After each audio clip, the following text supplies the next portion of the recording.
कि इंडिया और बांग्लादेश जो है वो लॉन्च करने जा रहे हैं फर्स्ट एनर्जी पाइपलाइन। ये पहली ट्रांस एनर्जी पाइपलाइन है, मतलब जो एक कंट्री से दूसरी कंट्री जा रही है।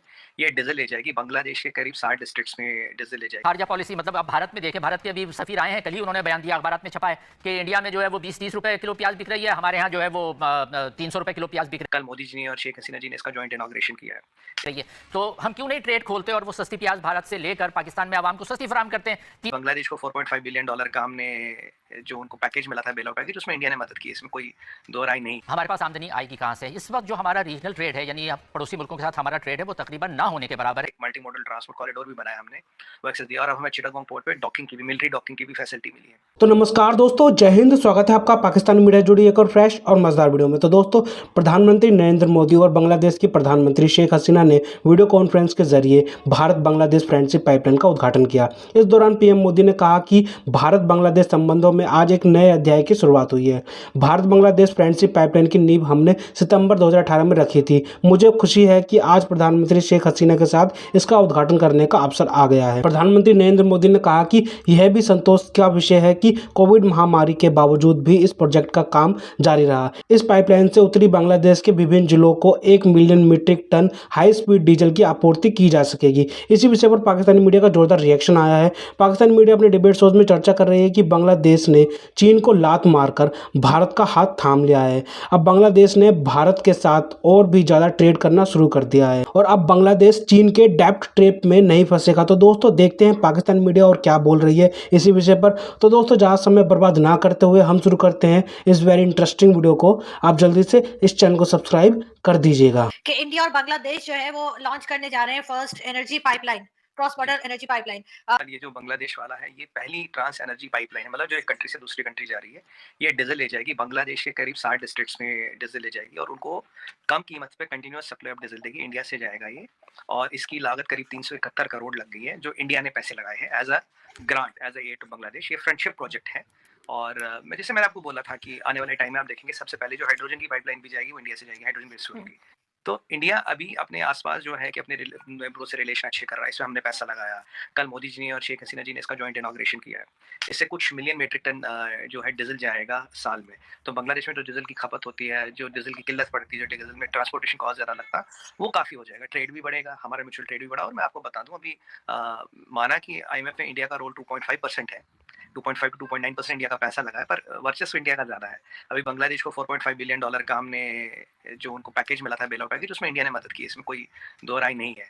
तो बांग्लादेश की हर तरफ से मदद हो रही है। और आप जानते हैं बांग्लादेश की जो फ्लैगशिप इंडस्ट्री है वो है कॉटन। करीब बांग्लादेश में आज जी $35 बिलियन आता कॉटन के अपैरल, ये बेडशीटें, चादरें, ये सब बना के, अपैरल्स, कुछ कपड़े उपड़े बना के एक्सपोर्ट करते हैं। मेन मार्केट है यूएस। और अगर आप देखें आरजू जी, उसमें कैच है जो बांग्लादेश को करीब $35 बिलियन देता है। बहुत बड़ा होता है $35 बिलियन। और जो, और उसका 98% रॉ मटेरियल जो है वो कॉटन इंडिया से जाता है। आज इंडिया चाहे तो वो इंडस्ट्री खुद चला सकता है, क्योंकि कॉटन इंडस्ट्री है मेनली, कोई बहुत बड़ा स्टार्टअप नहीं चाहिए इसके लिए। और आज इंडिया तब भी बांग्लादेश को वो दे रहा, ताकि बांग्लादेश का सबसे बड़ा जो रेवेन्यू एक्सचेंज है, फॉरेन एक्सचेंज अर्नर है, उसको ना छीना जाए उनसे। नहीं तो हमें पूरी सलाहियत है कि आज हम वो काम खुद कर लें। इनफैक्ट मैंने तो एक दो बार सजेस्ट भी करा था गवर्नमेंट को कि हमें वो काम खुद करना चाहिए। पर मोदी जी ने जैसे कल कहा था, अगर आपने स्टेटमेंट देखा हो, कि भाई बांग्लादेश ने अच्छी तरक्की की और बांग्लादेश की तरक्की से हम खुश हैं और every Indian is proud of. तो एक अच्छे रिलेशन है बांग्लादेश के साथ, और खासकर शेख हसीना के साथ, दीदी के साथ एक बड़ा अच्छा रिलेशन है। और वो भी इंडिया को घर सा ही मानती, पली बड़ी तो इंडिया में ही है, वो तो पड़ी भी यही है। तो एक it's not a typical neighbour relation, ये एक बियॉन्ड नेबर रिलेशन है। और पाइपलाइन की बात करें, पीछे हमने देखा उन्होंने चिटागोंग पोर्ट का भी एक्सेस दिया था, एक मल्टी मॉडल कॉरिडोर भी बना था नॉर्थ ईस्ट से। अब हमारा नॉर्थ ईस्ट में ऑर्गेनिक खेती का हब बन चुका है, ये दुनिया मानती है। और नॉर्थ ईस्ट खासकर सिक्किम विक्किम तो पूरा बन चुका है, क्योंकि ये करीब 7 से 10 साल का प्रोसेस होता है ऑर्गेनिक खेती में जाने का। और वहाँ जो बैम्बू है, फिशरीज है, उनको चिटागोंग पोर्ट से सीधा एक्सेस मिलता है डायरेक्ट। एक मल्टी मॉडल ट्रांसपोर्ट कॉरिडोर भी बनाया हमने, वो एक्सेस दिया। और अब हमें चिटागोंग पोर्ट पे डॉकिंग की भी, मिलिट्री डॉकिंग की भी फैसिलिटी मिली है। तो काफ़ी चीज़ों पे बांग्लादेश के साथ कॉपरेशन हो रहा है, स्ट्रेटजिक पे। और बॉर्डर डिस्प्यूट कोई नहीं, हमने सारे बॉर्डर डिस्प्यूट सेटल कर लिए। कुछ एक तीस्ता का वाटर शेयरिंग का डिस्प्यूट अभी बड़ा, पर एक और नदी है जिसका हमने उनको पीछे से वाटर शेयरिंग एग्रीमेंट कर लिया। तो अगर मैं बोलूँ, मोदी जी के आने से पहले अगर 15 चीज़ें खुली थी, तो आज हमने 14 चीज़ें बंद कर दी, और इस कॉपरेशन को आगे बढ़ा रहे हैं। बांग्लादेश के IMF में मदद करना हो, बांग्लादेश के लिए रॉ मटेरियल देना हो, बांग्लादेश के लिए मार्केट्स खोलने हो। और बांग्लादेश भी चाइनीज रेट में नहीं बढ़ रहा। चाइना ने पीछे उनको बोला था, भाई हम आपके यहाँ कुछ एक surface to air missile factory लगाना चाहते हैं। बांग्लादेश ने मना कर दिया, बोला नहीं, आप हमारे यहाँ नहीं लगा सकते। तो एक अच्छा रिलेशन है बांग्लादेश के साथ। पर हाँ, ये जमात इस्लामी और ISI चाहता नहीं ऐसा रिलेशन रहे, और वो आगे पीछे कुछ ना कुछ कांड करता रहता है। देखिए, ISI ऐसा एक्ट करता है जमात इस्लामी के थ्रू, और वहाँ जो मंदिरों का वेंडलाइजेशन होता है, पंडालों का वेंडलाइजेशन होता है, हिंदुओं के साथ जुल्म होता है, उसके पीछे कहीं ना कहीं ये लोग इन्वॉल्व होते हैं। और दुर्गा पूजा के दिन ऐसी चीजें वहाँ होती रहती है। काफी बांग्लादेश ने कंट्रोल कर लिया, पर काफी कंट्रोल नहीं किया। अभी मैं आपको बताऊं, अभी पीछे आई थिंक 1-1.5 महीने की बात है, 8 या 16 मंदिरों पे एकदम एक रात में अटैक हुआ था। मुझे नंबर याद है, 8 और 16। बिल्कुल जी। तो ये बांग्लादेश की गवर्नमेंट का भी स्टेटमेंट आया था, ये प्री-प्लान्ड अटैक है। ये कोई वोलेटाइल अटैक नहीं है, कोई वो ऐसे नहीं हुआ। ये एक प्री-प्लान्ड अटैक है, ये एक प्री-प्लान्ड अटैक है और तभी ये हुआ। तो इसीलिए अब कहीं न कहीं जाके ये चीज़ें सामने आ रही है, प्री-प्लान्ड अटैक हुए।